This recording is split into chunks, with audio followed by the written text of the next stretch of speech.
Pertama sekali, kita akan mulakan dengan konsep dan pengertian kurikulum dan pengajaran. Secara terminologinya, kurikulum ini berasal daripada perkataan Latin yaitu kurir yang bermaksud landasan. Terdapat seorang tokoh yaitu Dolly-R pada tahun 1966 yang mendefinisikan kurikulum ini sebagai isi kandungan dan proses yaitu formal dan tidak formal untuk penguasaan ilmu dan kemahiran nilai murni. Selain itu, terdapat juga para pemikir yaitu Ralph Tyler yang mendefinisikan kurikulum ini sebagai segala pembelajaran yang dirancang dan diarahkan oleh sekolah untuk mencapai matlamat pendidikan. Dan kurikulum ini berperanan sebagai rancangan pengajaran sebagai pelaksanaan. Kurikulum ini dibentuk berdasarkan asas-asas teori yang terdiri daripada teori sosial, teori pemrosesan maklumat, teori personal, dan juga teori tingkah laku. Terdapat 4 orientasi kurikulum menurut para kurikulum, yaitu Longstreet dan Shen. Mereka mengklasifikasikan kurikulum ini kepada 4 aspek utama, yaitu child, society, knowledge, dan juga athletic.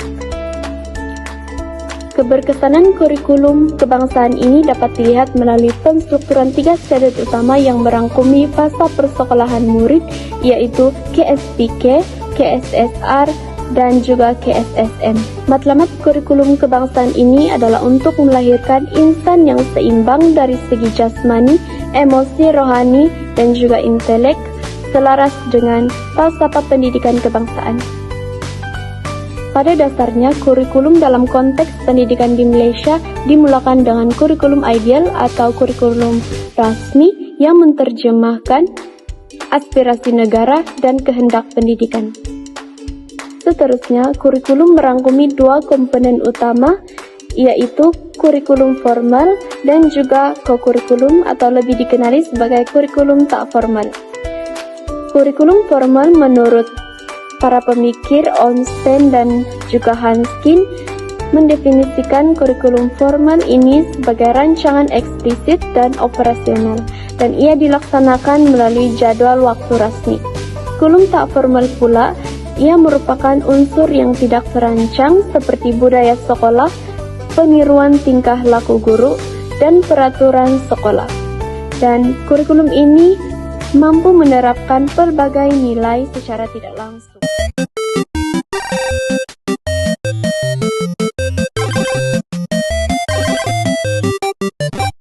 Rekan-rekan sekalian, saya menyambung topik pembentangan kami pada hari ini, yaitu topik 2, DSKP, yaitu dokumen standar kurikulum dan penguasaan.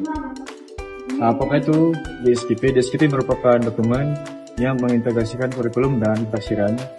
DSKP ini juga menyarankan standar kandungan, standar pembelajaran, dan juga standar prestasi. Mengapakah DSKP ini dilaksanakan? Yang pertama, yaitu equality dan quality. DSKP ini juga memastikan kurikulum dan pengajaran di sekolah mempunyai tahap capaian yang terbaik. Seterusnya, kurikulum merangkumi kandungan pedagogi dan pengajaran. Yang kedua ialah accountability. DSKP ini juga memastikan semua murid melepasi PWS standard dan juga mengatasi masalah penyelesaian pengajaran. Yang ketiga yaitu akhir sekali, yaitu piawaian pengukuran. DSKP ini juga membantu untuk memudahkan guru melaksanakan pentafsiran dalam proses pengajaran dan pembelajaran, penetapan pengetahuan, pameran dan nilai yang diukur, mengenal pasti strategi penambahan, dan akhir sekali pelaksanaan penafsiran diasaskan sekolah. Bagaimanakah DSKP ini dilaksanakan? DSKP ini dilaksanakan melalui 3 cara, yaitu yang pertama, guru membuat rancangan pengajaran tahunan RPT dan juga rancangan pengajaran harian RPH berdasarkan garis panduan, standar kandungan SK, standar pembelajaran SP, dan standar prestasi yang terkandung dalam DSKP. Yang kedua ialah guru melaksanakan PDP dan menjalankan pentafsiran dengan merujuk satu dokumen saja, yaitu DSKP. Dan akhir sekali, guru akan mentafsir perkembangan dan pencapaian murid melalui standar prestasi.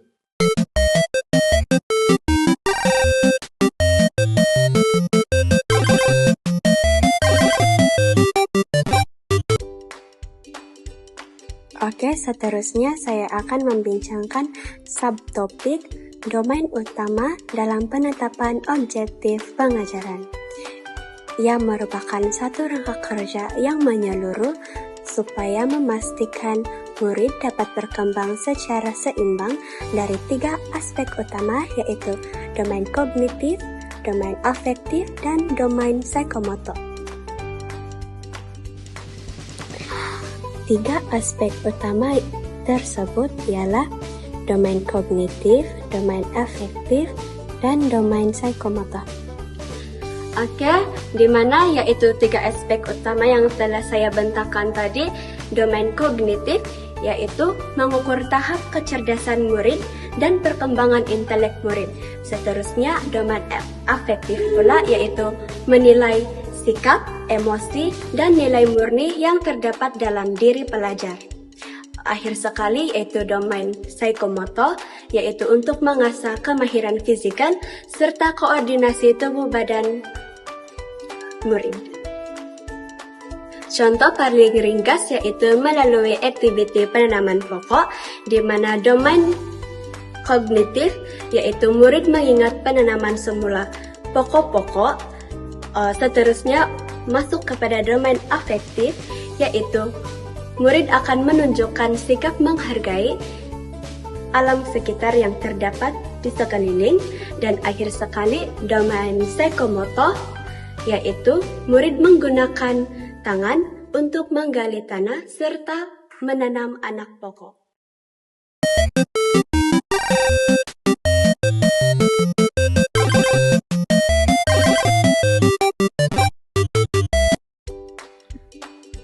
Seterusnya, saya akan membincangkan topik prosedur menyatakan objektif atau hasil pembelajaran eksplisit.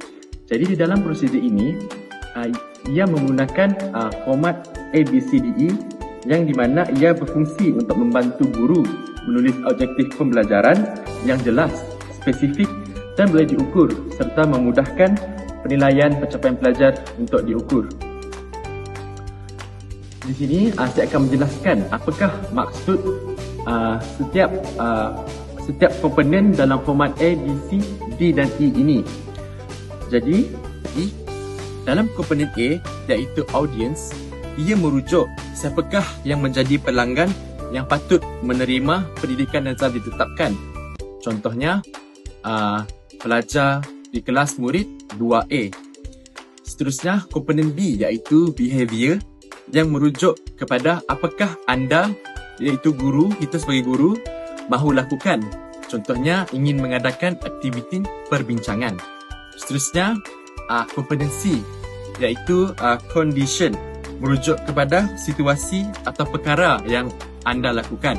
Contohnya, saya sebagai guru, saya nak pelajar saya pada hari ini melaksanakan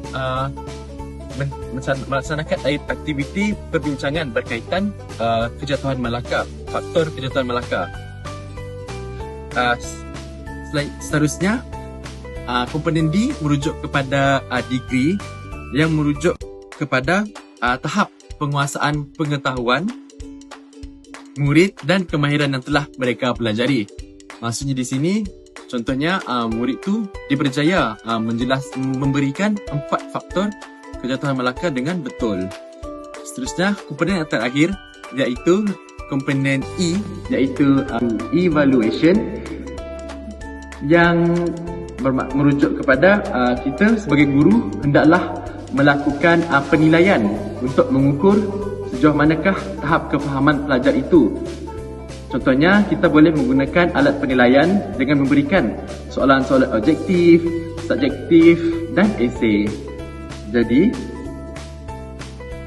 secara keseluruhan, prosedur ini memainkan peranan yang besar dalam meningkatkan pengajaran dan pembelajaran, sekaligus menyokong falsafah pendidikan di Malaysia.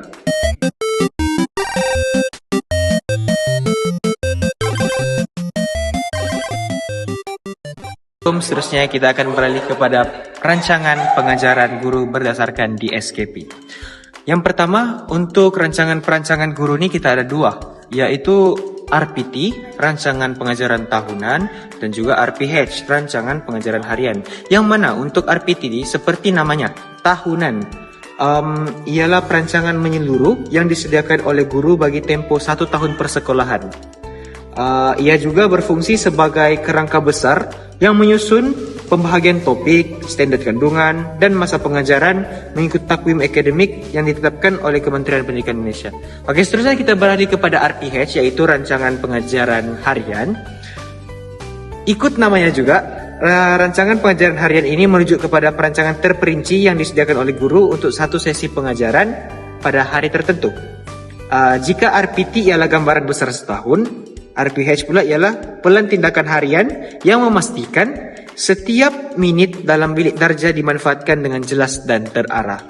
Okey, seterusnya dalam rancangan pengajaran ni, yaitu RPT dengan RPH, kita ada format macam mana membuat RPT dan macam mana kita membuat RPH.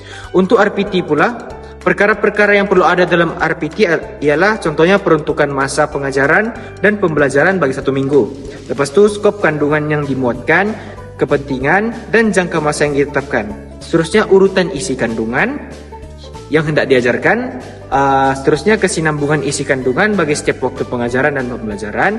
Dan akhir sekali integrasi semua perkara yang perlu diajar, yaitu elemen merentas kurikulum, contohnya ilmu, nilai, teknologi, kreativiti, bahasa, keusahawanan dan kemahiran. Itu dalam jangka masa setahun. Untuk RPH pula, rancangan pengajaran harian, kita ada maklumat asas dan juga maklumat aktiviti dalamnya. Untuk maklumat asas, kita ada tarikh, hari, masa, kelas, subjek, tema, standard kandungan, standard pembelajaran, hasil pembelajaran, kaedah, aktiviti pengajaran, bahan bantu, penilaian, pengetahuan sedia ada dan elemen merentas kurikulum. Dan seterusnya untuk maklumat aktiviti pengajaran dan pembelajaran, kita ada langkah, masa, aktiviti pengajaran dan pembelajaran dan catatan. Aktiviti yang dirancang adalah berdasarkan model pengajaran dan pembelajaran yang dipilih, model pembelajaran mastery, model pembelajaran constructivism, model pembelajaran inquiry, model pembelajaran berasaskan projek, model pembelajaran berasaskan masalah dan lain-lain lagi. Contoh format RPH akan disertakan di dalam slide kami, RPH dan juga RPT. Oke, itu sahaja daripada saya. Sekian, terima kasih.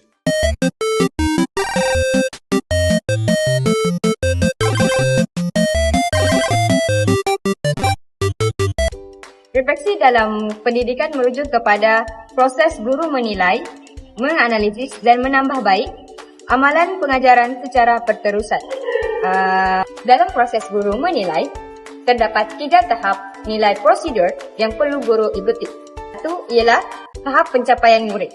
Nombor 2, apakah perkara yang masih belum murid capai, dan juga 3 cadangan penambahbaikan. 3 tahap ini mengandungi kepentingan tersendiri bagi menganalisis kelemahan dan kebolehan para murid. Antara kepentingan refleksi adalah membuat penilaian diri. Selain itu, berfikir secara analitik, kreatif dan juga kritis. Selain daripada itu, menghasilkan PDP yang lebih menarik dalam bilik darjah, dan akhir sekali, menyelesaikan masalah selepas mengambil kira semua pilihan yang telah dibuat.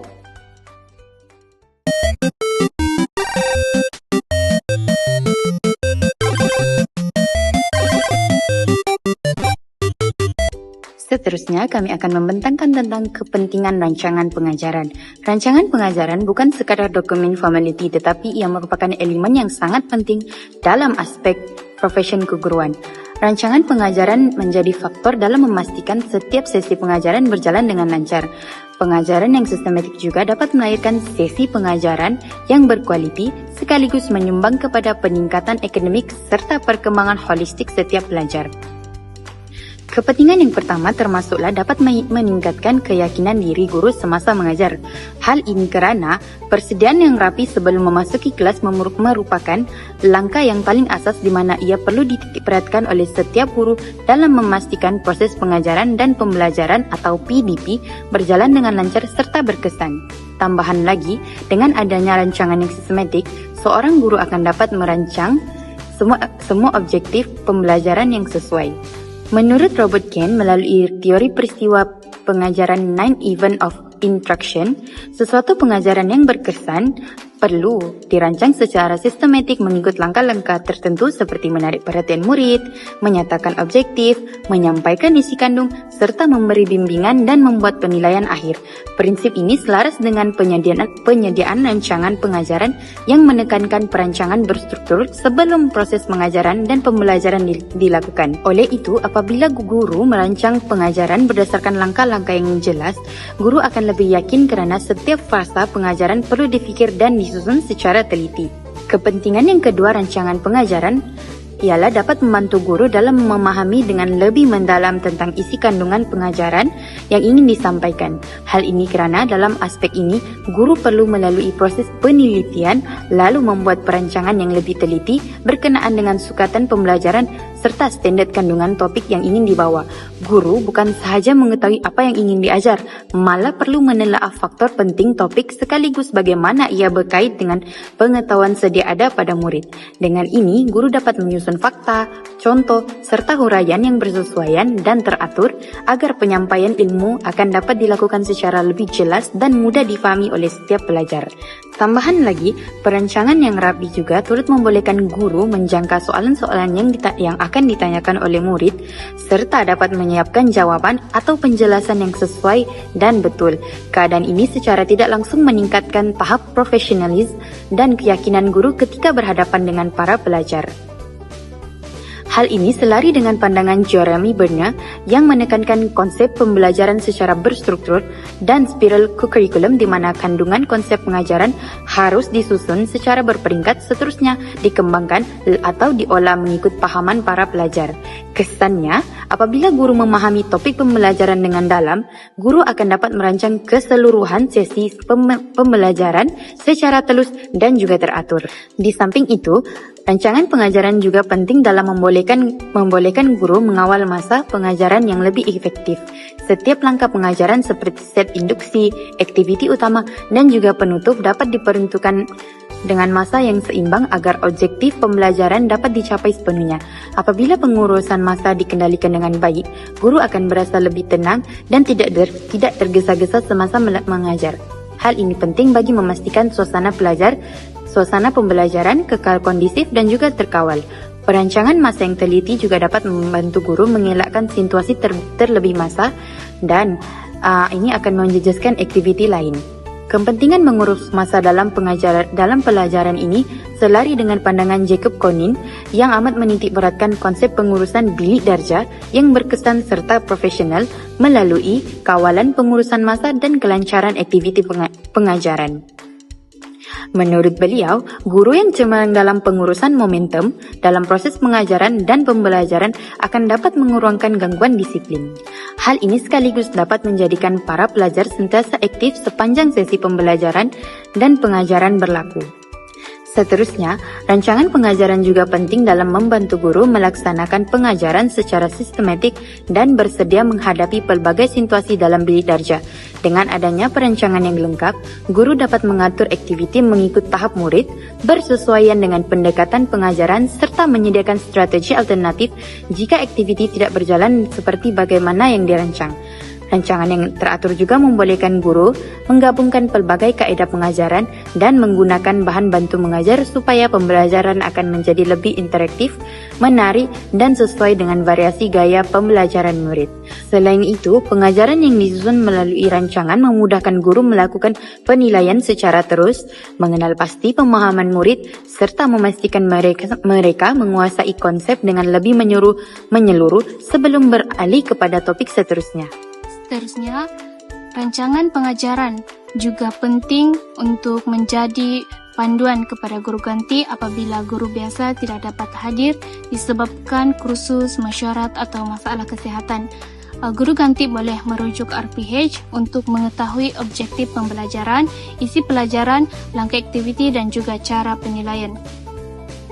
Dengan itu, guru ganti tidak perlu teragak-agak dan mereka boleh mengawal kelas dengan lebih yakin dan memastikan pembelajaran berjalan dengan lancar tanpa gangguan yang besar.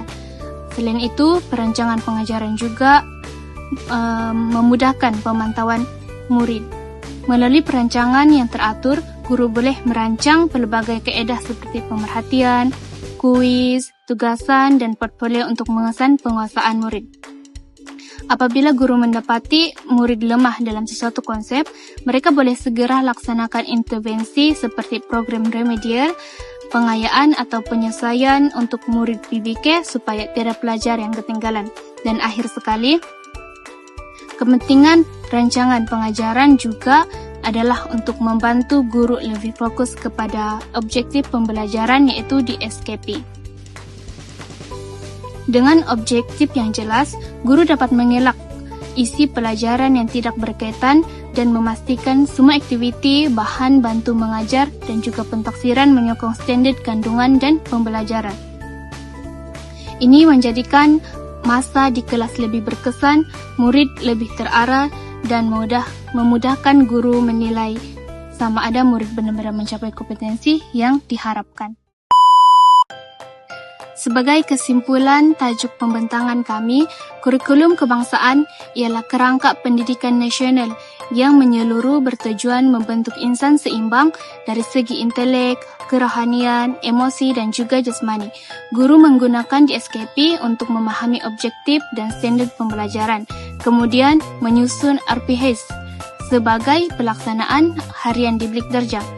Melalui proses transformasi ke kurikulum seperti KBSR, KBSM, KSSR, dan juga KSSM, kandungan dan pentaksiran sentiasa disesuaikan dengan keperluan semasa, sehingga kurikulum kebangsaan menjadi arah makro, manakala di SKP, RPH, dan transformasi itu menjadi instrumen pentaksiran yang menterjemah ke arah pengalaman pembelajaran yang bermakna dan berkesan. Sesahaja, sekian, terima kasih.